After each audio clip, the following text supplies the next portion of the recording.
everyone, how are you all doing? I hope you all are all right, and today we are going to start up with the chapter number 3, which is metals and non-metals.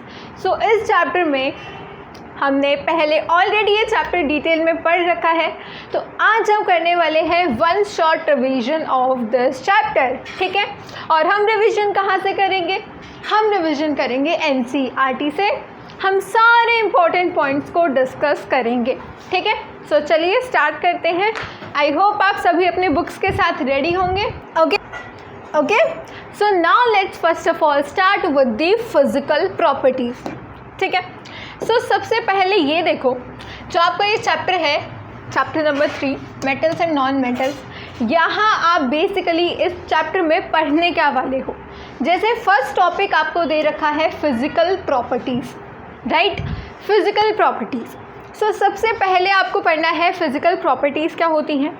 First of all आपको meaning पता होना चाहिए physical का, ठीक है।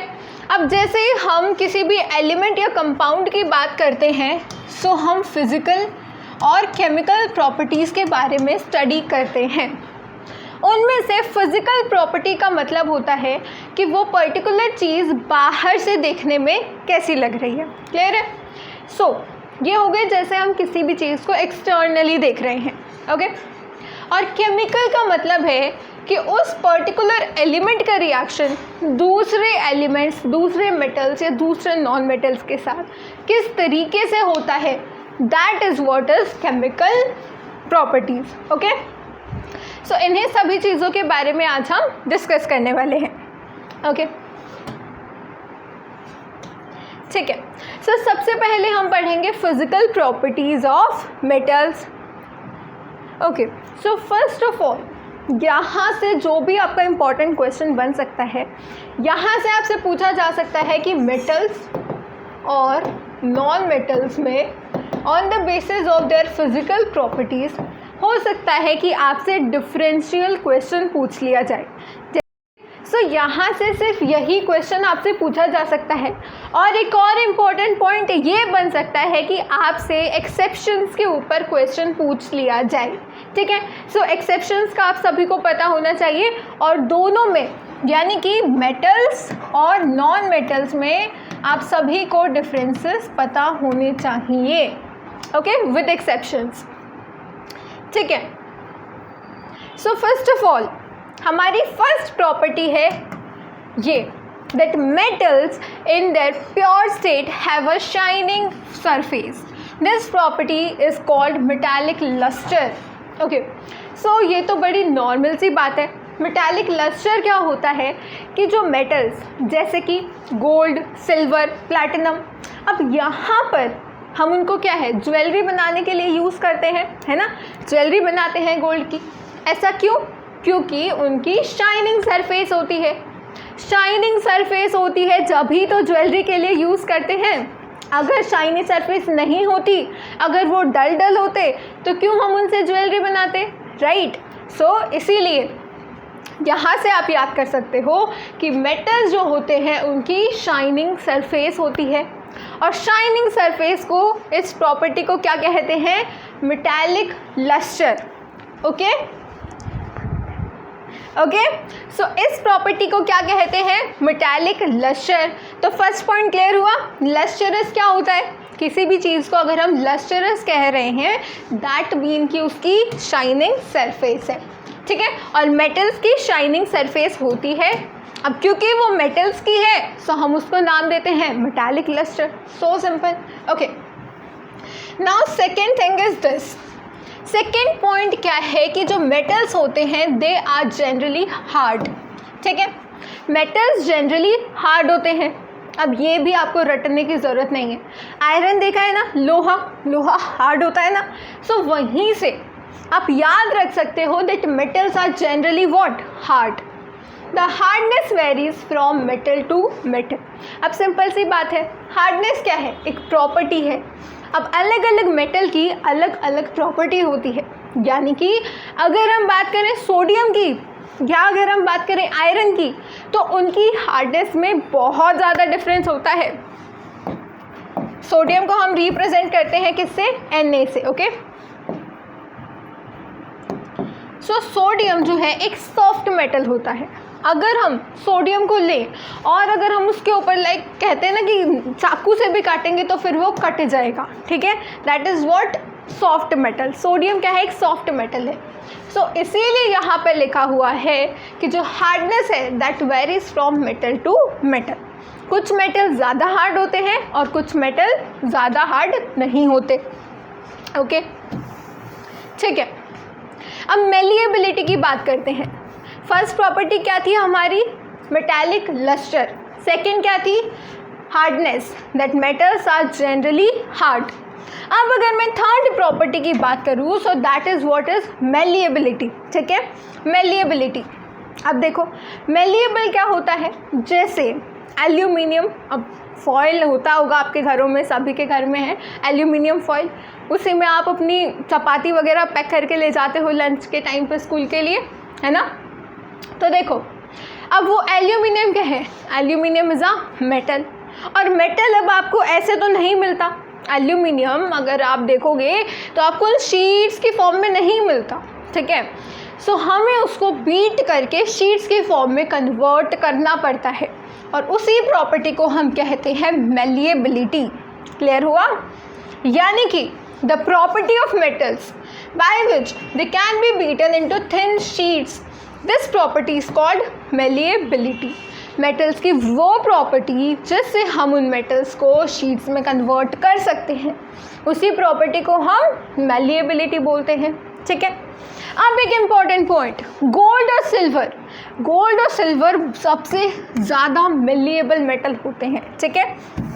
यहाँ आती है आपकी, जैसे कहते हैं कि एक्सेप्शन, और एक पॉइंट होता है आपका जो सबसे ज़्यादा वाला होता है कि मोस्ट डक्टाइल मेटल कौन सा है, मोस्ट मेलिएबल कौन सा है, तो वो चीज़ भी आपको याद रखनी होगी। 1 मार्कर क्वेश्चन यहाँ से भी आ सकता है।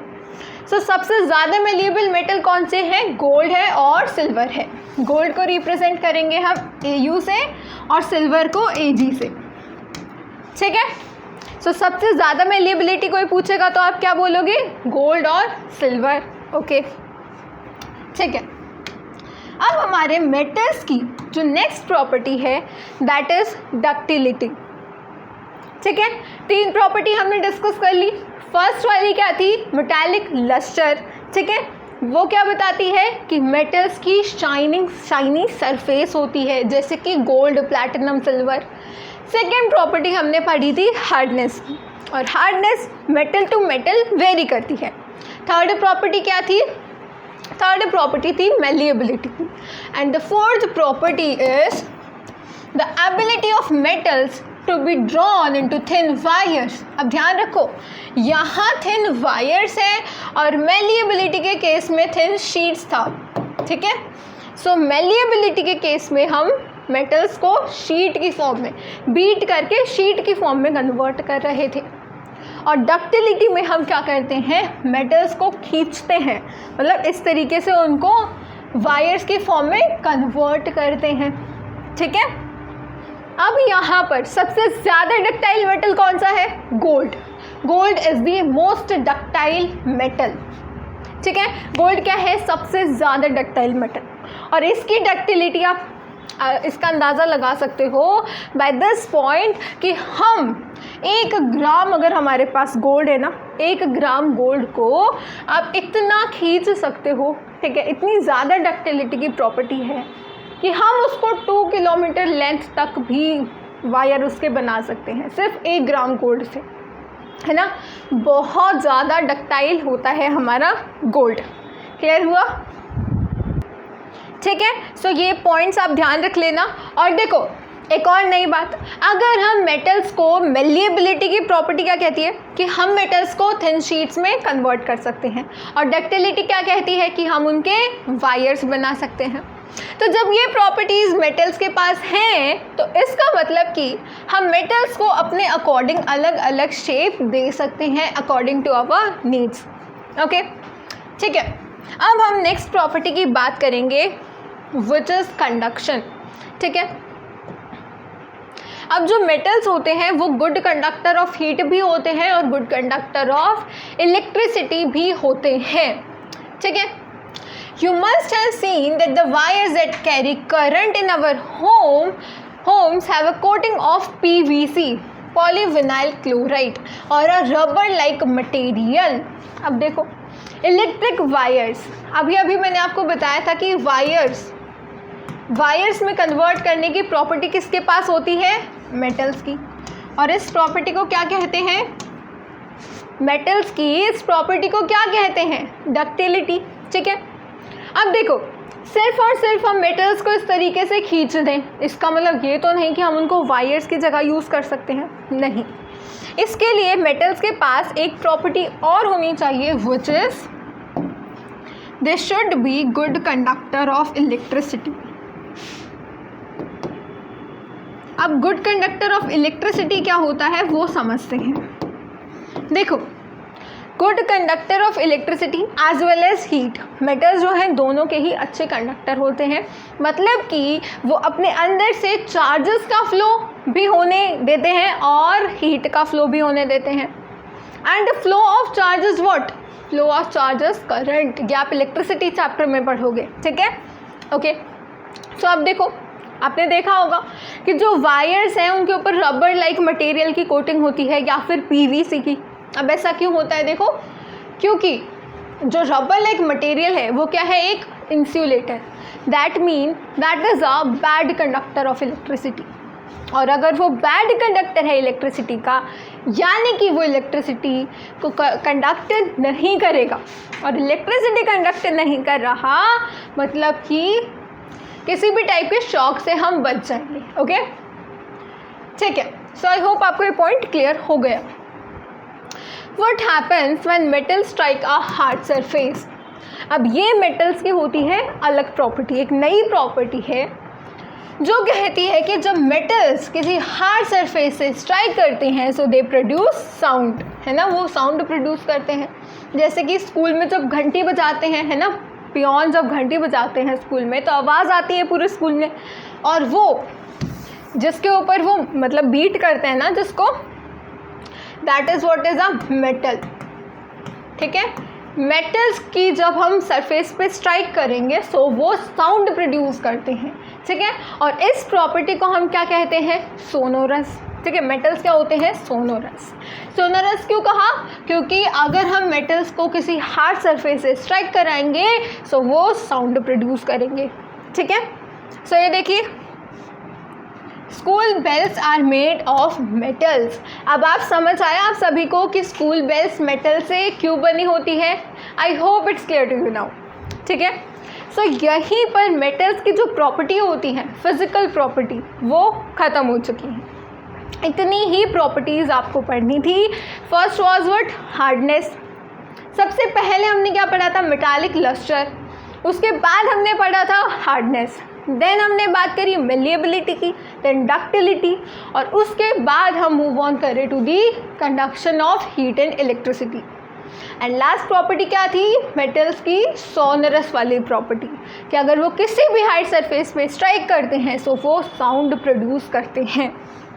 अब जितनी भी एक्सेप्शंस हैं यहाँ पर वो हम बाद में बात करेंगे। ठीक है, अब यहाँ हम नॉन मेटल्स की फिजिकल प्रॉपर्टीज़ की बात करेंगे। ठीक है, अब देखिए नॉन मेटल्स क्या है, पहले नाम से समझो। मेटल्स था, एक वर्ड क्या है? मेटल्स, और एक वर्ड क्या है? Non metals. यानी कि जितने भी फिजिकल प्रॉपर्टीज़ आपने मेटल्स की पढ़ी हैं उनको एग्जैक्टली अपोजिट कर दो, वही बन जाएंगी नॉन मेटल्स की प्रॉपर्टी। समझ आया? देखो यहाँ अकेला मेटल लिखा है, जो मेटल है वो तो ठीक है, बचे हुए हैं नॉन मेटल जो मेटल नहीं है। अब जो मेटल नहीं है वो क्यों नहीं है? क्योंकि उनके पास वो प्रॉपर्टी नहीं है। तो प्रॉपर्टी नहीं है तो क्या हुए? Non metal. समझ आया? देखो हमने क्या कहा था कि जो मेटल्स होते हैं उनको हम थिन शीट्स में कन्वर्ट कर सकते हैं, नॉन मेटल्स को हम थिन शीट्स में कन्वर्ट नहीं कर सकते। मेटल्स डक्टाइल होते हैं बट जो नॉन मेटल्स होते हैं दे आर ब्रिटल। ठीक है, अगर कोई सब्सटेंस डक्टिलिटी, मैलिएबिलिटी की प्रॉपर्टी शो नहीं करती तो उसको हम कहते हैं ब्रिटल। क्लियर हुआ? ओके अब हम मूव ऑन करते हैं एक्सेप्शंस पे।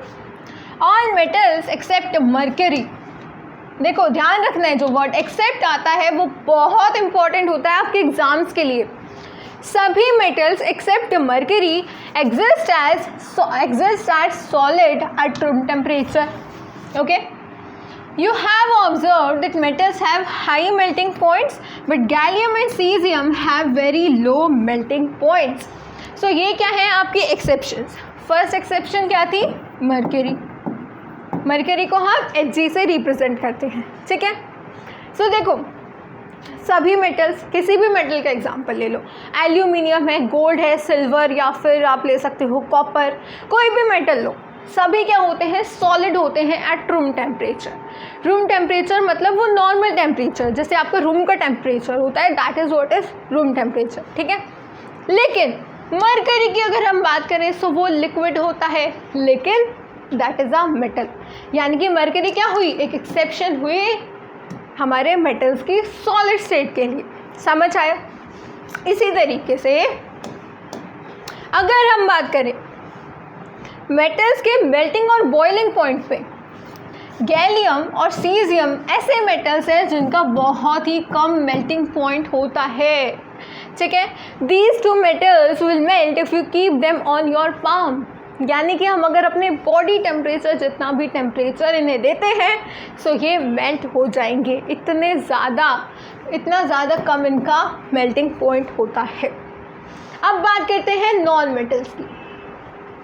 नॉन मेटल्स के लिए मैंने आपको क्या बताया था कि मेटल्स की जो भी प्रॉपर्टीज़ है उनको एग्जैक्टली अपोजिट कर दो। सो मेटल्स की प्रॉपर्टी में क्या लस्टरस वाली प्रॉपर्टी आ रही थी? हमने देखा था मेटल्स लस्टर प्रॉपर्टी शो करते हैं, मेटल्स आर लस्टरस, जैसे गोल्ड, प्लैटिनम। देखो यानी कि नॉन मेटल्स को नॉन लस्टरस होना चाहिए, लेकिन iodine is a exception here.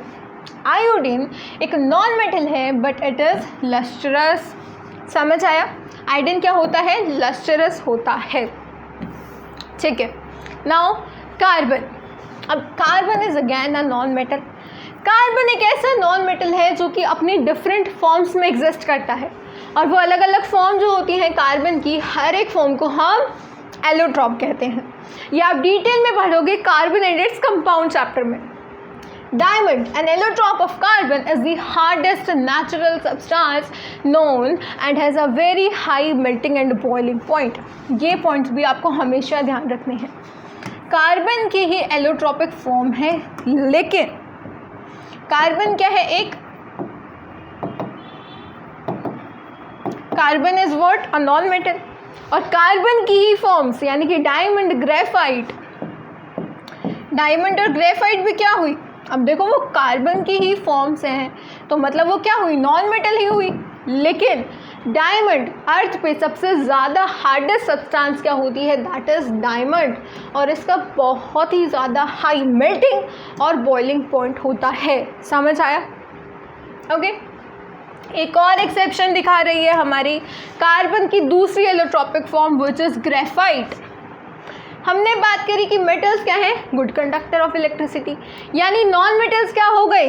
Bad conductor of electricity. लेकिन ग्रेफाइट एक ऐसा नॉन मेटल है जो कि एक अच्छा कंडक्टर है इलेक्ट्रिसिटी का। सो ये भी क्या है? एक एक्सेप्शन। अब इन एक्सेप्शंस को बहुत सारे बच्चे कंफ्यूज हो जाते हैं किस तरीके से याद करें। सो कुछ नहीं, बस आप एक चार्ट बनाओ, उन पे सभी एक्सेप्शंस लिखो और उसको डेली रीड करा करो, अपने आप ही याद हो जाएंगी, ठीक है। अब देखो, अब बात करते हैं एल्कली मेटल्स की। अब ध्यान दो, यहाँ है वर्ड मेटल्स। मैं आपको ये क्लियर कर देती हूँ कि इस अल्कली का क्या मीनिंग है। अल्कली, आई होप आप सभी को याद होगा एसिड, बेसिस और सॉल्ट चैप्टर से, वो बेसिस जो कि वाटर में डिज़ोल्व हो सकते हैं उनको हम अल्कली बोलते हैं, है ना। सो ये उन्हीं मेटल्स की यहाँ पर बात हुई है, क्योंकि हर एक मेटल जो है वाटर में डिज़ोल्व नहीं हो सकता। दैट मीन जो मेटल्स वाटर में डिज़ोल्व हो सकते हैं, अल्कली मेटल्स। जनरली ये कौन से ग्रुप के मेटल्स हैं? ग्रुप 1 के। एंड आई होप आप सभी ने पीरियोडिक टेबल याद कर ली होगी। एक काफ़ी अच्छी ट्रिक मैंने आपको बताई थी पीरियोडिक टेबल की। वो आप देख सकते हो, चैनल पे ऑलरेडी प्रेजेंट है। ओके, सो देखो ग्रुप 1 में कौन कौन से मेटल्स आते हैं? Lithium, sodium, calcium, magnesium. Just a second, lithium, sodium, Leena का रिबन किसने फाड़ा? This is francium, caesium, rubidium, calcium, sodium and lithium. सबसे ऊपर आपका हाइड्रोजन आता है, but that is a non metal, इसीलिए मैंने उसको कंसिडर नहीं करा। ठीक है, सो इसकी एक ट्रिक होती है विच इज़ लीना का रिबन किसने फाड़ा। ओके, सो ये सभी मेटल्स जो होते हैं they are so soft that they can be cut with a knife, they have low densities and low melting points. समझ आया? सो यहाँ आपकी फिजिकल प्रॉपर्टीज़ और उनकी एक्सेप्शंस होती है फिनिश। ये आपको इतना ही याद रखना है और हमने काफ़ी डिटेल में इसकी बात करी है। ठीक है, सो हर एक प्रॉपर्टी आपको याद होनी चाहिए।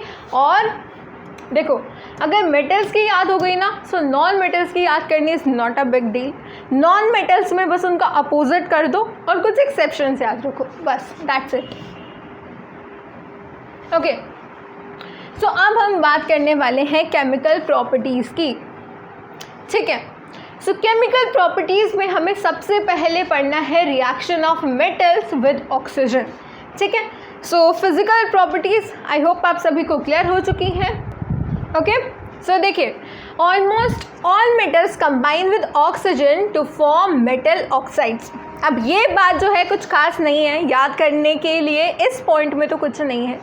देखो यहाँ क्या गिवन है आपको, ऑलमोस्ट ऑल मेटल्स। अब ये तो आप ध्यान रखना कि सभी मेटल्स क्या करते हैं, ऑक्सीजन के साथ रिएक्शन शो करते हैं। अब क्योंकि वो ऑक्सीजन के साथ रिएक्शन शो कर रहे हैं, मैंने आपको पहले बताया था, एक शॉर्ट ट्रिक मैंने आपको दी थी कि अगर हम एनायंस की बात करेंगे, ठीक है, अगर हम एनायंस की बात करेंगे सो एनायंस के लास्ट में क्या आएगा, आइड्स। ठीक है, आइड कह लो, आइड्स कह लो। सो यहाँ हम क्या कह रहे हैं, मेटल ऑक्साइड्स। और हमें पता है O पे 2 नेगेटिव चार्ज होता है, और नेगेटिव चार्ज है that mean what, it is an ion, यानी कि हम लास्ट में IDE लगाएंगे। समझ आया? सो क्या बन जाएगा, मेटल ऑक्साइड। समझ आया? मेटल ऑक्साइड क्या होता है? देखो मेटल का रिएक्शन करा रहे हो ऑक्सीजन के साथ, ठीक है, सो मेटल और ऑक्साइड बन जाएगा, metal plus oxygen metal oxide. Okay, so ये आपको रिप्रेजेंट कर दिया यहाँ पर। फॉर एग्जाम्पल, अब आप एग्जाम्पल से समझो, मेटल का एग्जाम्पल ले लो, कॉपर। ठीक है, कॉपर को जब हम हीट करते हैं, ठीक है, अब हीट करा हमने एयर में, और एयर का मतलब क्या है, एयर का मतलब होता है कि साथ में आप ऑक्सीजन ऐड कर रहे हो। समझ आया? हमेशा ध्यान रखना, एयर का अगर आपका वर्ड आ गया air, that mean plus oxygen, तो आपको रिएक्शन में लिखना ही लिखना है। ओके ओके, अब देखो एयर के साथ रिएक्शन शो कर रहा है, यानी कि ऑक्सीजन है। अभी अभी तो बताया metal plus oxygen gives metal oxide, यानी कि मेटल क्या है, कॉपर प्लस ऑक्सीजन, क्या बनेगा, कॉपर की ऑक्साइड। क्लियर हुआ? Okay, so copper reacts with oxygen to form copper 2 oxide which is a black oxide. अब ये जो कलर है ना, ये याद रखना भी बहुत ही ज़्यादा इम्पॉर्टेंट है, क्योंकि इस कलर के बेसिस पे आपको दे सकते हैं कि इस पर्टिकुलर मेटल को आइडेंटिफाई करो। ओके, और ये देखो यहाँ पर आप ये जो 2 देख पा रहे हो, ये इससे कंफ्यूज मत होना, ये है ऑक्सीडेशन स्टेट। ठीक है, ये आप हायर क्लासेस में करोगे कि ये क्या होता है। अभी आप सिर्फ इतना ही याद करो कि कॉपर ऑक्साइड की फॉर्मेशन होती है। सिमिलरली एल्यूमिनियम भी एक मेटल है, एल्यूमिनियम भी ऑक्सीजन के साथ रिएक्शन शो करेगा और Al2O3 which is aluminium oxide, उसकी फॉर्मेशन कर देगा। अब ये Al2O3 कैसे बना, आई होप ये आप सभी को क्लियर है, फिर भी हम जल्दी से डिस्कस कर लेते हैं। एल्यूमिनियम पे कितना चार्ज होता है, +3। ओके, एल्यूमिनियम पे +3 चार्ज होता है, और ऑक्सीजन की अगर मैं बात करूँ सो ऑक्सीजन का चार्ज होता है 2 नेगेटिव।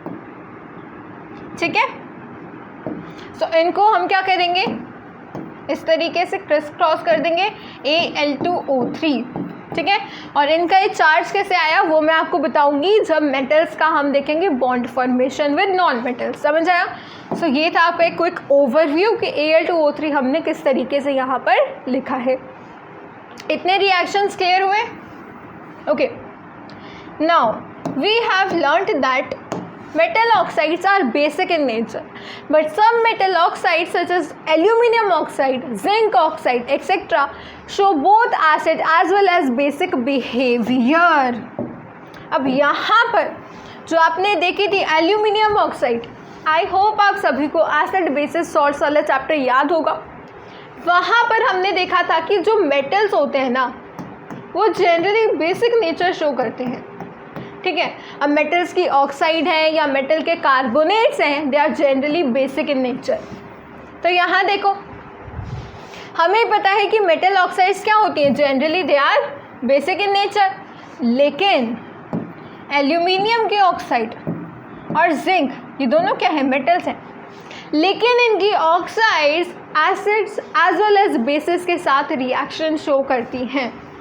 इसका मतलब क्या है, देखो अगर कोई चीज़ एसिड के साथ रिएक्शन शो कर रही है, लेट्स सपोज एक्स है, एक्स ने रिएक्ट करा एसिड के साथ और बन गया एक सॉल्ट, ठीक है, प्लस वाटर, ठीक है, प्लस वाटर। इसी तरीके से हमारा एक सब्सटेंस वाई है, वाई ने अगेन रिएक्ट करा एक बेस के साथ और बन गया हमारा अगेन सॉल्ट प्लस वाटर। इससे क्या समझ आ रहा है? अगर आपको इतनी चीज़ें दे दी जाएं तो आपको क्या समझ आएगा? अगर आपसे पूछ लिया जाए कि एक्स एक एसिड है या बेस है, वाई एक एसिड है या बेस है, तो क्या बताओगे? सिंपल सी बात है, अगर एक्स ने एसिड के साथ रिएक्शन शो करा और वो सॉल्ट बन गया, दैट मीन न्यूट्रल, यानी कि एक्स डेफिनेटली बेस होना चाहिए। एंड यहाँ पर उसका उल्टा कर दो, एक सब्सटेंस वाई है जो कि बेस के साथ रिएक्ट कर रही है और सॉल्ट और वाटर बन रहा है, यानी कि अगेन न्यूट्रल बन रहा है, यानी कि ये क्या होगा, एसिड होगा। समझ आया क्या है यहाँ पर? क्लियर हुआ? सो ये क्या हो जाएगा, base plus acid gives salt and water, acid plus base gives salt and water. सिर्फ इतना आपको याद रखना है कि एसिड और बेस रिएक्ट करेंगे, सॉल्ट और वाटर बना देंगे। समझ आया? ये आपका क्या है, न्यूट्रलाइजेशन रिएक्शन। ओके, सो ये बात हमेशा ध्यान रखना, कभी भी कंफ्यूजन नहीं होगी। अगर कहीं पर भी आपको इस टाइप का रिएक्शन दिख रहा है ना, तो डेफिनेटली ये बात समझ जाओ। देखो मैंने क्या कहा था कि जो मेटल्स हैं, अभी अभी मैंने क्या बताया आपको कि जो मेटल्स होते हैं वो कैसे होते हैं, कैसा नेचर होता है मेटल्स का, बेसिक नेचर होता है। यानी कि अगर मैं मेटल्स का रिएक्शन कराऊंगी विद एसिड तो क्या प्रोडक्ट देंगे वो? सिंपल सी बात है, अगर मैं किसी बेस का रिएक्शन एसिड के साथ करा रही हूँ तो ये वाला रिएक्शन फॉलो होगा, या ये कह लो, कोई भी कह लो। मेटल क्या है, हमें पता है मेटल है बेस, और बेस का reaction with acid gives what, again salt plus water, ठीक है। सो यहीं से आप इस बात को समझ सकते हो कि जो मेटल्स होते हैं they are basic in nature, किसी भी एसिड के साथ रिएक्ट करेंगे तो सॉल्ट और वाटर की ही फॉर्मेशन करते हैं। लेकिन एल्यूमिनियम की ऑक्साइड और जिंक की ऑक्साइड, मेटल ऑक्साइड्स कैसे होते हैं, बेसिक होते हैं ना नेचर में, लेकिन जो एल्यूमिनियम और जिंक की ऑक्साइड है वो क्या करती हैं, उनको एसिड के साथ डाल दो या बेस के साथ डाल दो, सेम प्रोडक्ट देंगी, यानी कि सॉल्ट प्लस वाटर। कुछ अजीब लगा? मैंने क्या बताया था कि बेस है, एसिड के साथ डालो तो सॉल्ट मिलेगा, एसिड है बेस के साथ डालो तो सॉल्ट मिलेगा, लेकिन एल्यूमिनियम की ऑक्साइड या जिंक की ऑक्साइड को एसिड के साथ डाल लो या बेस के साथ डाल लो, वो तो यही रिएक्शन दे रहे हैं। इसका मतलब क्या है कि एसिड के साथ यूज़ कर रहे हैं तो वो अपना बेसिक नेचर शो कर रहे हैं, और बेस के साथ यूज़ करते हैं तो वो एसिड की तरह बिहेव करते हैं, यानी कि they are what, they are amphoteric in nature. Amphoteric होता है जो कि दोनों एसिड और बेसिस दोनों प्रॉपर्टी शो करे। I hope it's clear to you now कि एम्फोटेरिक क्या होता है और किस बेसिस पे हम एल्यूमिनियम और जिंक ऑक्साइड को क्या कहते हैं, एम्फोटेरिक ऑक्साइड्स, ठीक है। ठीक है, समझ आएगी, पूरा आप रीड कर लेना। ओके, एल्यूमिनियम ऑक्साइड का रिएक्शन आपको शो कर रखा है, यहाँ पर आप देख सकते हो। ठीक है, दोनों के साथ HCl क्या है? HCl is what? Hydrochloric acid. NaOH is what? Sodium hydroxide. HCl क्या है? एसिड है। ये क्या है? बेस है। एसिड का रिएक्शन हुआ विद एल्यूमिनियम, क्या मिला हमें? सॉल्ट। अगेन बेस के साथ करा लो, ये भी क्या है? सॉल्ट है। समझ आया? ओके, अब यहाँ पर देखो, ये आती है आपकी इंपॉर्टेंट बात। Most of the metal oxides are insoluble in water, यानी कि most of the metal oxides are not alkali. Mostly क्या होती है? इनसॉल्यूबल होती है वाटर में। और हमें पता है कि जो वाटर में सॉल्यूबल होंगी, जो वाटर में डिजॉल्व हो सकते हैं, उनको क्या बोलते हैं? एल्कली, है ना। यानी कि most of the metal oxides are insoluble in water. लेकिन मोस्ट ऑफ द का है, हर एक नहीं का, यानी कि some of these dissolve in water and form what? Alkali. समझ आया? Sodium oxide and potassium oxide, याद करो, sodium oxide, potassium oxide group 1 के मेटल्स हैं, है ना। सो ये दोनों क्या है? ये वाटर में डिसॉल्व होंगे और एक एल्कली बनाएंगे। समझ आया? और ये रिएक्शन होगा। Na2O क्या है? सोडियम की ऑक्साइड। और K2O क्या है? पोटेशियम की ऑक्साइड। वाटर में ऐड करा, सो रिस्पेक्टिव हाइड्रोक्साइड्स बन गए। ठीक है, which are soluble in water, that mean they are alkali. ठीक है, अब ये Na2O कैसे बना उसको हम अभी देख लेते हैं। ठीक है, ताकि आपका आगे तक कॉन्सेप्ट क्लियर रहे। ये देखो, सोडियम की अगर मैं बात करूं और एक जगह अगर मैं बात करूं ऑक्सीजन की, सो सोडियम का एटॉमिक नंबर क्या होता है? 11 और ऑक्सीजन का कितना होता है? 8 होता है। ठीक है, ओके, सो अब हम सोडियम की इलेक्ट्रॉनिक कॉन्फ़िगरेशन लिख लेते हैं, विच इज़ 2,8,1। ठीक है, और आपकी ऑक्सीजन की कितनी होती है? ऑक्सीजन की होती है 2,6। अब यहाँ पर देखो, हमें पता है कि जो लास्ट शेल है ना, लास्ट शेल यानी कि जो वैलेंस शेल होता है, वहाँ पर होने चाहिए कितने? 8 इलेक्ट्रॉन्स। याद है सभी को? That is what? Octet rule. Octet rule क्या कहता है कि अगर देखो, ऑक्टेट वर्ड से ही समझ आ रहा है 8, समझ आया? सो ऑक्टेट रूल के अकॉर्डिंग अगर वैलेंस शेल में 8 इलेक्ट्रॉन्स है, यानी कि वो पर्टिकुलर स्पीशीज स्टेबल है। तो बताओ, स्टेबल कौन नहीं होना चाहता? सब स्टेबल होना चाहते हैं। ये मेटल्स भी ऐसे ही है, नॉन मेटल्स भी ऐसे ही है, सब स्टेबल होना चाहते हैं। देखो 2, 8 एंड 1। अब यहाँ पर इनको चाहिए था 8 वैलेंस शेल में, यहाँ क्या आ गया? बीच में 1 आ गया। 1 ने क्या किया? ये 8 था लास्ट में, लेकिन 1 आ गया अब लास्ट में। तो सोडियम क्या करेगा कि इस 1 को हटा देंगे, तो लास्ट में क्या बचेगा? 8 बचेगा। देखो, अगर यहाँ से मैं 1 को हटा दूँ तो क्या बचा? 2,8 और लास्ट में आ गया 8। समझ आ गया? ठीक है, और इसी तरीके से अगर मैं 6 में 2 ऐड कर दूँ, 2 इलेक्ट्रॉन्स, तो क्या बन जाएगा? 2,8, अगैन 8 आ गया। यानी कि हमारा सोडियम चाहता है कि वो एक इलेक्ट्रॉन को छोड़ दे, लूज़ कर दे, तो 2,8 यानी कि स्टेबल इलेक्ट्रॉनिक कॉन्फ़िगरेशन मिल जाएगी। और वहीं पर ऑक्सीजन चाहता है कि उसको 2 इलेक्ट्रॉन मिल जाए। अगर सोडियम और ऑक्सीजन में बॉन्ड बनवाना है तो सोडियम क्या करेगा? एक सोडियम अपना 1 इलेक्ट्रॉन देगा ऑक्सीजन को, लेकिन ऑक्सीजन को 2 इलेक्ट्रॉन चाहिए, 1 नहीं चाहिए।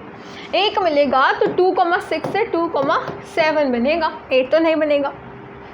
तो ऑक्सीजन कहेगा कि मुझे 1 इलेक्ट्रॉन और चाहिए, और अगर एक ही सोडियम ने एक और इलेक्ट्रॉन दे दिया तो इसकी स्टेबिलिटी डिस्टर्ब हो जाएगी। यानी कि यहाँ पर एक और सोडियम आएगा और अपना दूसरा इलेक्ट्रॉन डोनेट करेगा। इस तरीके से ऑक्सीजन के पास 2 इलेक्ट्रॉन ऐड हो जाएंगे, यानी कि 2,8 वाली इलेक्ट्रॉनिक कॉन्फ़िगरेशन, वैलेंस शेल में 8 इलेक्ट्रॉन्स कंप्लीटेड। इसी तरीके से सोडियम ने एक सोडियम एटम में अपना 1 इलेक्ट्रॉन छोड़ दिया, 2,8 आ गया। एक दूसरे सोडियम एटम में अपना दूसरा इलेक्ट्रॉन, मतलब एक एटम था इसने पहले छोड़ा, हो गया। ये अलग एटम है सोडियम का, इसने एक छोड़ा और ये भी अपना स्टेबल हो गया। यहाँ पर कॉम्बिनेशन में अगर हम देखें तो कितने एटम आए हैं सोडियम के? NaO अगर मैं लिखूँ तो सोडियम के 2 एटम हैं और ऑक्सीजन का 1, तो ये बन गया क्या आपका सोडियम ऑक्साइड का फॉर्मूला। समझ आया? ओके, सो ये थे आपके रिएक्शन जब मेटल से रिएक्ट करते हैं विद ऑक्सीजन। आई होप ये सभी को क्लियर हो चुका है। ओके, अब मेटल्स का रिएक्शन हम देख लेते हैं विद वाटर। देखो, मेटल्स रिएक्ट करेंगे with water and produce a metal oxides and hydrogen gas. ठीक है, देखो मेटल वाटर के साथ रिएक्ट करते हैं मेटल्स और क्या प्रोड्यूस करेंगे, मेटल ऑक्साइड प्लस हाइड्रोजन। हम इसको डायरेक्टली भी बहुत बार क्या है, इस रिएक्शन को डायरेक्टली शो कर दिया जाता है, यानी कि मेटल का रिएक्शन दिखाएंगे विद वाटर और आपका रिस्पेक्टिव मेटल की हाइड्रोक्साइड दिखा देते हैं। सो बच्चे कंफ्यूज हो जाते हैं, क्योंकि देखो एक बार आपने ये रिएक्शन पढ़ा है, दूसरी बार आप ये रिएक्शन पढ़ रहे हो। एक बार कहते हैं कि भाई मेटल जो है वाटर के साथ रिएक्ट करके मेटल ऑक्साइड बना रहे हैं, और दूसरी ओर कह रहे हैं कि वही मेटल वही वाटर और मेटल हाइड्रोक्साइड लग रहा है, बन रहा है। हुआ ना कंफ्यूजिंग? लेकिन ऐसा कुछ नहीं है। देखो यहाँ जो मेटल ऑक्साइड आया है ना, इसका अगर दोबारा अगर हम वाटर के साथ रिएक्शन करा रहे हैं तो मेटल हाइड्रोक्साइड बन जाता है, यानी कि है तो ये वाटर में ही। सो इस स्टेप को हम एलिमिनेट कर देते हैं और directly metal plus water gives metal hydroxide का रिएक्शन शो कर देते हैं। समझ आया क्यों? Okay, metals like potassium and sodium reacts violently with cold water. यहाँ हम कह रहे हैं मेटल्स का रिएक्शन विद वाटर। सो सबसे पहले हम बात करते हैं सोडियम और पोटेशियम की। सोडियम और पोटेशियम जो है बहुत ही ज़्यादा विगरस रिएक्शन शो करते हैं। विगरस का मतलब क्या होता है? बहुत ही ज़्यादा strong reaction, violent reaction show करते हैं विद कोल्ड वाटर। ठंडे पानी के साथ बहुत ज़्यादा स्ट्रॉन्ग रिएक्शन शो करते हैं।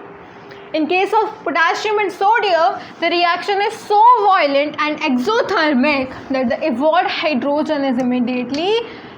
hydrogen immediately catches fire. Exothermic क्या होता है? होप आप सभी को पता है। Exo means out and thermic means what? Heat, यानी कि heat out मतलब कि heat का evolution। बहुत ज़्यादा amount of heat energy release होती है इस रिएक्शन में, जिसकी वजह से हमने क्या देखा है कि मेटल्स वाटर के साथ रिएक्शन शो करते हैं, हाइड्रोजन गैस भी निकलती है ना। सो जो निकली हुई हाइड्रोजन गैस है, वो हाइड्रोजन गैस इतने ज़्यादा टेम्परेचर की वजह से इमीडिएटली फायर कैच कर लेती है। ठीक है, सो ये क्या है हमारे सोडियम और पोटेशियम के रिएक्शन। ये क्या है? हीट एनर्जी, बहुत ज़्यादा अमाउंट ऑफ हीट एनर्जी निकलती है। समझ आया? ओके, अब वहीं पर नेक्स्ट मेटल कैल्शियम की अगर मैं बात करूं, ये क्या थे हमारे? पोटेशियम और सोडियम। अब बात करते हैं कैल्शियम की। कैल्शियम भी कोल्ड वाटर के साथ ही रिएक्शन शो करता है, लेकिन इतना ज़्यादा एक्सोथर्मिक नहीं होता, मतलब इतनी ज़्यादा amount of heat energy release नहीं करता कि वो जो इवॉल्व हाइड्रोजन है वो फायर ही कैच कर ले। ऐसा कुछ नहीं होता वहाँ पर। ठीक है, the heat evolve is not sufficient for the hydrogen to catch fire. यहाँ पर कैल्शियम की क्या कहानी है कि रिएक्शन शो कर दूंगा मैं, ठंडे पानी के साथ ही रिएक्ट कर लूँगा, लेकिन इतनी ज़्यादा जो मुझे वॉयलेंट रिएक्शन शो नहीं करना। ओके, ये आपका कैल्शियम का रिएक्शन होता है। Calcium which is a metal, it starts floating because the bubbles of hydrogen gas formed stick to the surface of metal। अब कहीं पर भी आपकी बुक में, पूरी साइंस की बुक में कोई भी स्टेटमेंट गिवन है और साथ में अगर वो वहाँ पर बिकॉज लगा देना, तो समझ जाओ यहाँ से क्वेश्चन बनने के चांसेस 110% है। बहुत ज़्यादा इंपॉर्टेंट हो जाता है। ये आपसे कई बार क्वेश्चन में पूछ लिया जाता है कि कैल्शियम मेटल जब वाटर के साथ रिएक्ट करता है तो वो फ्लोट क्यों करता है, यानी कि वाटर की सरफेस पे फ्लोटिंग क्यों शो करता है? क्योंकि जो बबल होते हैं ना हाइड्रोजन गैस के, हाइड्रोजन क्या है? एक गैस है। सो गैस के क्या होते हैं? बबल्स होते हैं। ठीक है, सो हाइड्रोजन गैस देखो यहाँ रिलीज हुई है हाइड्रोजन गैस। सो जो इवॉल्व हाइड्रोजन गैस है ये क्या करती है? कैल्शियम की सरफेस पे स्टिक हो जाती है और बबल्स क्या करते हैं, बबल्स फ्लोट करते हैं। सो वो कैल्शियम की सरफेस पे स्टिक हो गए, कैल्शियम को भी फ्लोट कराते हैं। ठीक है, समझ आया? ये क्या हो गया आपका, पोटाशियम, सोडियम और कैल्शियम का रिएक्शन विद वाटर। बात करी किसकी, पोटाशियम की, सोडियम की और कैल्शियम की। ठीक है, अब और मेटल्स की बात करते हैं। दूसरा मेटल क्या है हमारा, मैग्नीशियम। मैग्नीशियम का रिएक्शन अगर हम देखें, मैग्नीशियम को कैसे रिप्रेजेंट करेंगे, Mg से। Okay, so magnesium does not react with cold water. अब यहाँ पर ध्यान दो, देखो सबसे पहले हमने बात करी थी पोटाशियम की, सोडियम की और कैल्शियम की। सोडियम और पोटाशियम का रिएक्शन जो था कोल्ड वाटर के साथ था, लेकिन वो इतना ज़्यादा वॉयलेंट रिएक्शन था कि वहाँ पर साथ में हीट एनर्जी का इवोल्यूशन हो रहा था, यानी कि बहुत ही ज़्यादा विगरस रिएक्शन था। इसी तरीके से जब हमने बात करी कैल्शियम की, सो कैल्शियम मेटल ने रिएक्शन शो करा कोल्ड वाटर के साथ, लेकिन यहाँ पर जो रिएक्शन था वो विगरस रिएक्शन नहीं था। ठीक है, वो विगरस रिएक्शन नहीं था। समझ आया?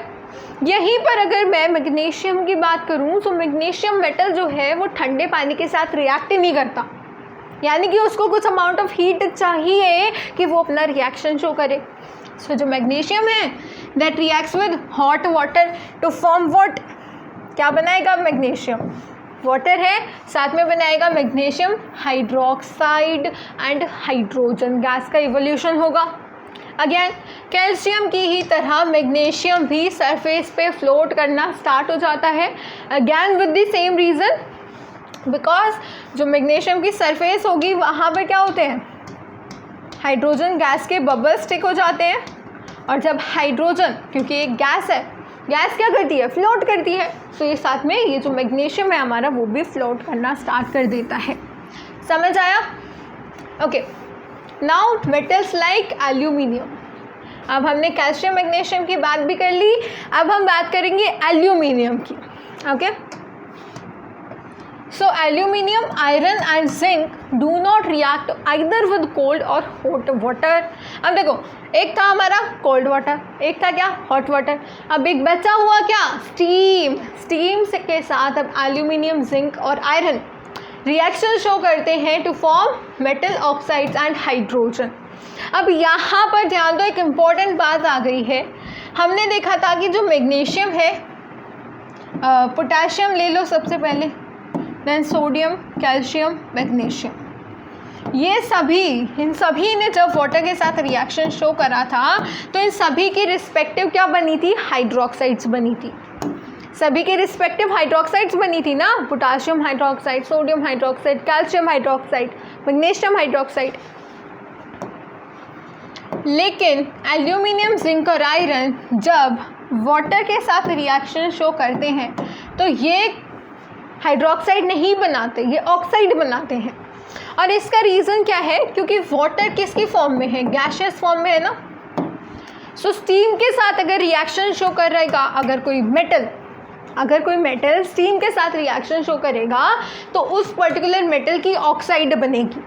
और अगर वो वाटर हो सकता है, कोल्ड वाटर है, हॉट वाटर है तो स्टीम भी वाटर की ही गैशियस फॉर्म, लेकिन फिर भी यहाँ क्या बनेगी, मेटल ऑक्साइड और हाइड्रोजन, यहाँ पर मेटल हाइड्रोक्साइड। समझ आया?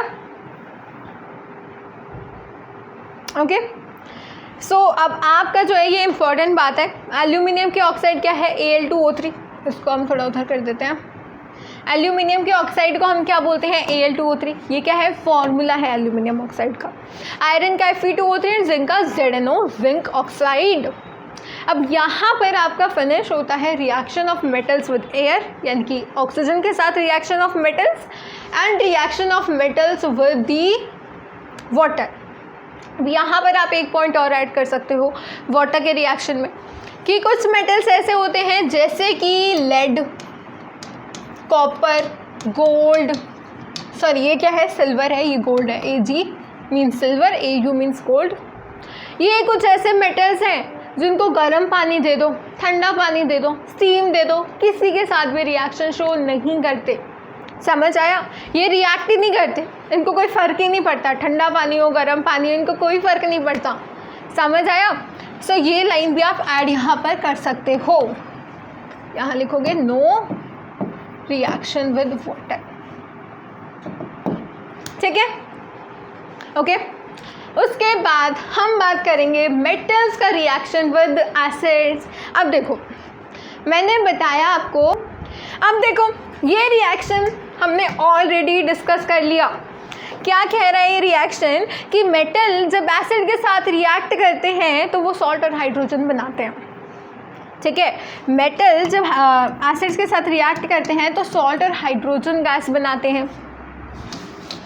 ठीक है, जस्ट अ सेकेंड, यहाँ हमने वाटर लिखा था ना, यहाँ अगर आपका मेटल होगा तो यहाँ हाइड्रोजन लिख लेना। ठीक है, ये होता है आपका न्यूट्रलाइजेशन रिएक्शन, और मेटल अगर हम साथ में लगा देते हैं तो साथ में हाइड्रोजन गैस का इवोल्यूशन होता है। मेटल्स का नेचर क्या होता है? बेसिक, ऑलरेडी डिस्कस कर लिया हमने। सो बेसिस जब एसिड्स के साथ रिएक्ट करेंगे तो सॉल्ट बनेगा और साथ में हाइड्रोजन गैस की इवोल्यूशन होता है। अब देखो ये जो आपका रिएक्शन है ये आप एज इट इज़ तो ध्यान रखोगे।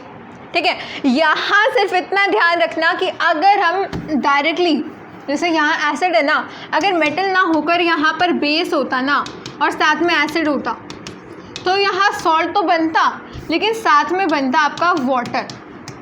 ठीक है, लेकिन बेस तो है, लेकिन अगर हम मेटल का यूज़ कर रहे हैं ना तो वहाँ हाइड्रोजन गैस का इवोल्यूशन होता है। सो इस बात में कंफ्यूज मत हो जाना। अब ये देखो, अब हमने देख लिया कि मेटल रिएक्ट करेंगे किसी एसिड के साथ तो क्या निकलेगी? हाइड्रोजन गैस का इवोल्यूशन होगा। लेकिन यहाँ पर भी एक्सेप्शन है, हाइड्रोजन गैस इवॉल्व नहीं होती when a metal reacts with nitric acid. अब ये नाइट्रिक एसिड क्या है? चलिए देखते हैं। नाइट्रिक एसिड है HNO3। ये क्या है? Nitric acid. ये फॉर्मूला आपको याद रखना होगा। सो क्या होगा कि मेटल्स जब नाइट्रिक एसिड के साथ रिएक्शन शो करते हैं, देखो ये क्या है? एक एक्सेप्शनल पेज है। ठीक है, एक्सेप्शंस है। सो यहाँ आपको ध्यान रखना है। ठीक है, यहाँ आप देखोगे डबल एक्सेप्शंस, तो ये आपको ध्यान रहना चाहिए। ठीक है, बहुत ज़्यादा इंपॉर्टेंट है। सो अगर कोई भी मेटल नाइट्रिक एसिड के साथ रिएक्ट करेगा, nitric acid is a acid, metal कोई भी अगर नाइट्रिक एसिड के साथ रिएक्ट कर रहा है तो क्योंकि नाइट्रिक एसिड एक बहुत ही ज़्यादा ऑक्सीडाइजिंग, स्ट्रॉन्ग ऑक्सीडाइजिंग एजेंट है। And I hope you all know that कि ऑक्सीडाइजिंग एजेंट का क्या मतलब होता है। ऑक्सीडाइजिंग एजेंट मतलब जो कि दूसरों को ऑक्सीडाइज करते हैं, oxidises others and reduces themselves. So oxidising agent बहुत ही ज़्यादा स्ट्रॉन्ग ऑक्सीडाइजिंग एजेंट होता है हमारा नाइट्रिक एसिड। सो ये क्या करेगा? दूसरों को तो ऑक्सीडाइज कर देगा और खुद जाके रिड्यूस हो जाता है। सो जब हाइड्रोजन गैस जो रिलीज हुई है इस रिएक्शन में, वो क्या करेगी? हाइड्रोजन की ऑक्सीडेशन हो जाएगी। इसका मतलब क्या है? वाटर की फॉर्मेशन हो जाएगी। समझ आया? सो जो हाइड्रोजन गैस निकली है उसकी ऑक्सीडेशन हो जाएगी।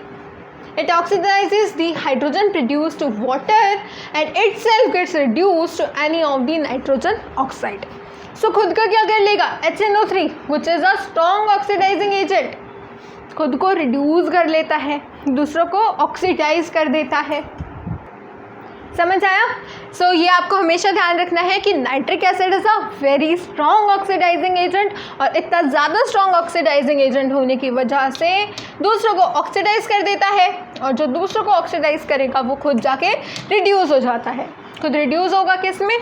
HNO3 रिड्यूस होता है into any of nitrogen oxide, that में बी NO, NO2 और N2O, कोई भी नाइट्रोजन ऑक्साइड हो सकती है। और वाटर, ये हाइड्रोजन जो है वो वाटर में ऑक्सीडाइज हो जाती है। समझ आया? ये आपका रिएक्शन है। अब मैंने कहा था यहाँ डबल एक्सेप्शंस हैं। पहला तो नाइट्रिक एसिड है ही, यहाँ पर साथ में एक और एक्सेप्शन है, दैट इज़ अगर हमने मेटल में मैग्नीशियम या फिर मैंगनीज को यूज़ करा है सो वो डाइल्यूट नाइट्रिक एसिड के साथ रिएक्ट करेंगे और हाइड्रोजन गैस ही रिलीज़ करेंगे। ये कह रहे हैं कि हमें ना हाइड्रोजन गैस ही रिलीज़ करानी है, हमें वाटर का इवोल्यूशन, वाटर का रिलीज़ नहीं कराना। अब ऐसा कैसे होता है, सोचा है कभी? देखो, हमारा जो HNO3 है यानी कि nitric acid strong oxidising agent है, यानी कि कोई भी चीज़ आएगी ऑक्सीजन ऐड कर देगा और उसको उसकी ऑक्साइड में कन्वर्ट कर देगा। लेकिन मैग्नीशियम और मैंगनीज क्या है, ये बहुत ही ज़्यादा स्ट्रॉन्ग रिड्यूसिंग एजेंट्स हैं। They are strong reducing agents. और जब ये इतने ज़्यादा स्ट्रॉन्ग हैं reducing agents, again reducing agent का क्या काम है? ऑक्सीडाइजिंग एजेंट, दूसरों को ऑक्सीडाइज करते हैं, खुद को रिड्यूस करते हैं। ठीक है, रिड्यूसिंग एजेंट क्या करेंगे? उल्टा, दूसरों को रिड्यूस करेंगे और खुद ऑक्सीडाइज हो जाएंगे। यानी कि नाइट्रिक एसिड ने जो कन्वर्जन करा है ना H2O में, उसको वापस से रिड्यूस कर देंगे H2 में, मतलब कि फाइनली इनको हाइड्रोजन गैस ही रिलीज़ करनी है। ठीक है, अब देखो, अब यहाँ पर बात आती है आपकी रिएक्टिविटी सीरीज़ की। अब आपने देखा था कि पोटाशियम, सोडियम और कैल्शियम तीनों कोल्ड वाटर के साथ रिएक्शन शो करते हैं। उसके बाद हमने देखा कि मैग्नीशियम क्या है, हॉट वाटर के साथ रिएक्शन शो करता है, और वहीं पर एल्यूमिनियम, जिंक और आयरन स्टीम के साथ रिएक्शन शो करते हैं। ठीक है, हम लिख देते हैं। समझ आया? अभी आप देख पा रहे हो हॉट वाटर का मतलब यहाँ पर क्या हुआ, टेम्परेचर इंक्रीज हो गया है ना, और स्टीम का मतलब क्या है, बहुत ज़्यादा टेम्परेचर हुआ। समझ आया? यानी कि जैसे जैसे हमने पोटाशियम, सोडियम, कैल्शियम, अगर हम इनको अरेंज करें तो इस तरीके का हमारा ऑर्डर मिलेगा। मैंने आपको बताया था कि कॉपर, मरकरी, ये सभी तो बिल्कुल कोई रिएक्शन शो ही नहीं करते वाटर के साथ। यानी कि अगर हम इनको अरेंज करें into the order of their decreasing reactivity, so potassium सबसे ऊपर आएगा। पोटाशियम की मैक्सिमम होती है रिएक्टिविटी। आप देख सकते हो कि पोटाशियम और सोडियम का इतना ज़्यादा विग्रस रिएक्शन था कि जो हाइड्रोजन गैस रिलीज़ हुई थी वो मतलब उसने फायर कैच कर ली थी। ठीक है, सो आपको यहाँ पर ये रिएक्टिविटी सीरीज़ याद करनी होगी। ठीक है, इसकी एक छोटी सी ट्रिक भी है जो कि आप याद रख सकते हो। देखो क्या है, केदारनाथ का मालिक आलू ज़रा फीका पकाता है। ठीक है, ये सभी क्या है, मेटल्स है। अब यहाँ हाइड्रोजन को देखो, हाइड्रोजन एक नॉन मेटल है, लेकिन हमने रेफरेंस के लिए इसी रिएक्टिविटी सीरीज़ में रखा है जो कि मेटल्स की है। समझ आया? ये क्या है, केदारनाथ का मालिक आलू ज़रा फीका पकाता है। उसके बाद हाई कोर्ट है आपका। इस तरीके से आप याद रख सकते हो। Down the group reactivity decrease होती है। ठीक है, आई होप ये ऑर्डर भी आपको याद हो जाएगा। अगर हमने पूरी रिएक्टिविटी सीरीज़ ही समझ ली तो ये उसका एक ही पार्ट है, वो भी आपको समझ आ जाएगा। समझ आया? अब इसके बाद हमें बात करनी है एक बहुत ही ज़्यादा इम्पॉर्टेंट और एक ऐसे पार्ट की जहाँ से क्वेश्चन पूछे जाते हैं, विच इज़ एक्वारेजिया। एक्वारेजिया इस चैप्टर का एक ऐसा टॉपिक है जहाँ से क्वेश्चन आने के चांसेस हैं। ठीक है, एक्वारेजिया में क्या होता है, हम HCl क्या है, एक एसिड है। HCl और HNO3 इन दोनों एसिड्स को का रेशियो लेते हैं, और वो भी कॉन्सेंट्रेटेड हाइड्रोक्लोरिक एसिड और कॉन्सेंट्रेटेड नाइट्रिक एसिड, इनको हम मिक्स करेंगे इन द रेशियो 3:1। हमेशा याद रखना, कई बार हो सकता है आपको MCQ टाइप में दे दिया जाए, ठीक है, और दे दिया जाए HCl का रेशियो, HCl और HNO3 का रेशियो 1:3, या फिर डाइल्यूट दे दिया जाए। तो इस बात का हमेशा ध्यान रखना, कॉन्सेंट्रेटेड होगा, हमेशा कॉन्सेंट्रेटेड ही हाइड्रोक्लोरिक एसिड लेंगे और कॉन्सेंट्रेटेड ही हमें नाइट्रिक एसिड लेना होगा। ये मिक्सचर क्या कहलाएगा, एक्वारेजिया, और लैटिन में एक्वारेजिया का मीनिंग होता है रॉयल वाटर। रॉयल वाटर, समझ आया? अब देखो रॉयल क्यों कहा गया? ऐसा क्या स्पेशल है इस वाटर में? क्या सच में वाटर है? देखो एक ऐसा वाटर है जिसको कोई नहीं पी सकता, ठीक है, क्योंकि देखो यहाँ हमने हाइड्रोक्लोरिक एसिड और नाइट्रिक एसिड, वो भी दोनों के दोनों कॉन्सेंट्रेटेड, ठीक है, दोनों कॉन्सेंट्रेटेड लिए हमने, यानी कि बहुत ज़्यादा स्ट्रॉन्ग एसिड का कॉम्बिनेशन है ये royal water which is aqua regia. Aqua regia क्या होता है? यहाँ पर एक्वा रेजिया डिज़ोल्व कर सकता है गोल्ड को, even though neither of these acids can do so alone. अकेला अगर मैं हाइड्रोक्लोरिक एसिड को लूँ तो हाइड्रोक्लोरिक एसिड क्या करेगा? हाइड्रोक्लोरिक एसिड गोल्ड को डिज़ोल्व नहीं कर पाएगा। और अकेला अगर मैं नाइट्रिक एसिड को लूँ तो नाइट्रिक एसिड भी अकेला गोल्ड को डिज़ोल्व नहीं कर पाएगा। गोल्ड लो या प्लैटिनम, ये दोनों मेटल्स ऐसे हैं जो कि अकेला हाइड्रोक्लोरिक एसिड लो या नाइट्रिक एसिड या king of acid which is sulphuric acid. Sulphuric acid क्या होता है? King of acids. समझ आया? किसी भी मेटल किसी भी एसिड के पास ये कैपेबिलिटी नहीं है कि वो इन मेटल्स को डिसॉल्व करा सकें, लेकिन इस मिक्सचर में खासियत ये है कि यहाँ विच इज़ एक्वा रेजिया, यहाँ हमारा जो ये गोल्ड है वो डिसॉल्व हो सकता है। समझ आया? It's a highly corrosive fuming liquid. It is one of the few reagents that is able to dissolve gold and platinum. Okay? I hope it's clear to you कि एक्वा रेजिया क्या होता है। ठीक है, उसके बाद हमारा नेक्स्ट टॉपिक है विच इज़ एनोडाइजिंग। एनोडाइजिंग में क्या होता है यहाँ आप रीड कर सकते हो।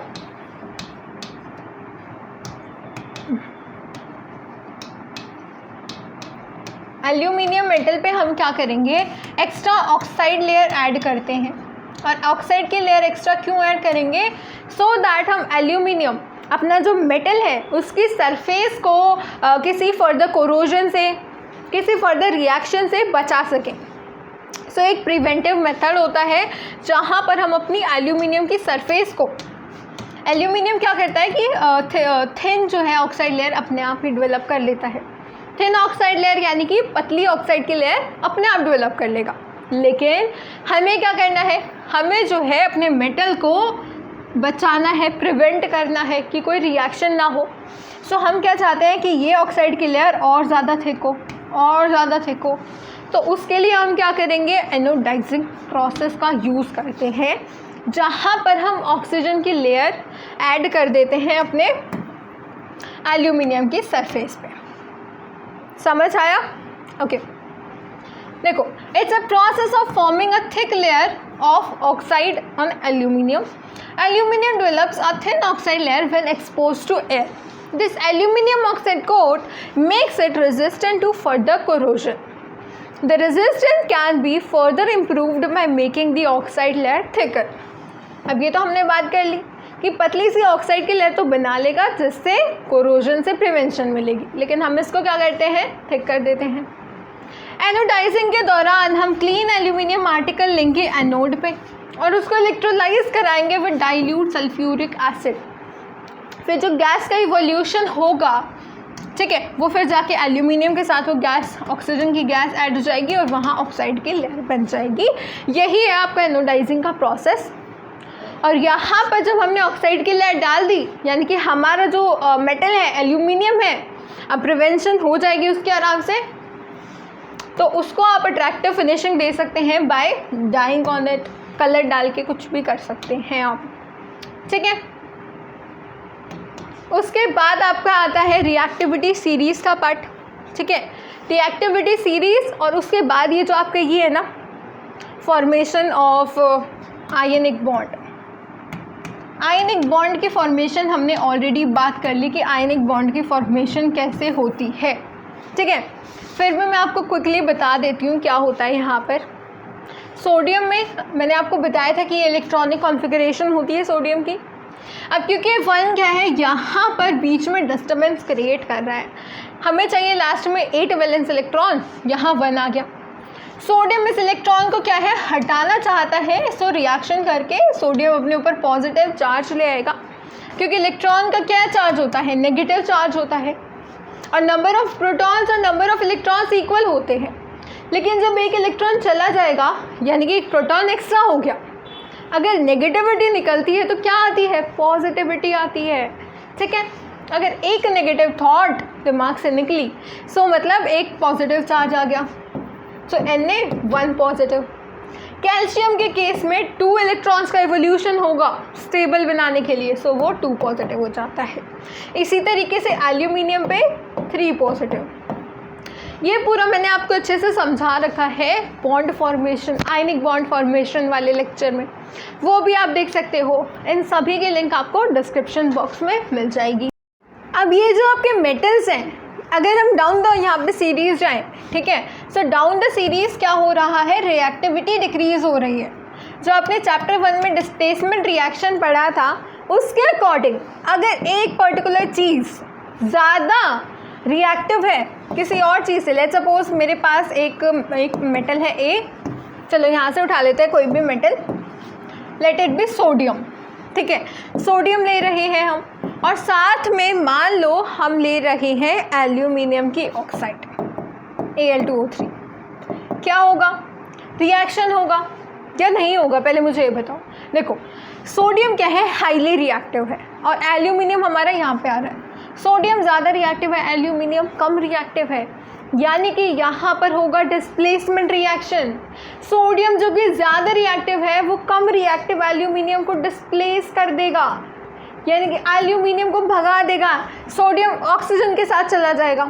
समझ आया? सो यहाँ क्या होगा, formation of Na2O which is sodium oxide and aluminium. इस इक्वेशन को आप बैलेंस कर सकते हो इजीली। समझ आया? सो ये होता है आपका डिस्प्लेसमेंट रिएक्शन, जहाँ पर एक हाईली रिएक्टिव कोई भी मेटल ले सकते हो आप, वो अपने से लो रिएक्टिव मेटल को डिस्प्लेस कर देता है। सो यहाँ से आप किसी भी रिएक्शन को, मतलब किसी भी मेटल को आप ऊपर से ले सकते हो।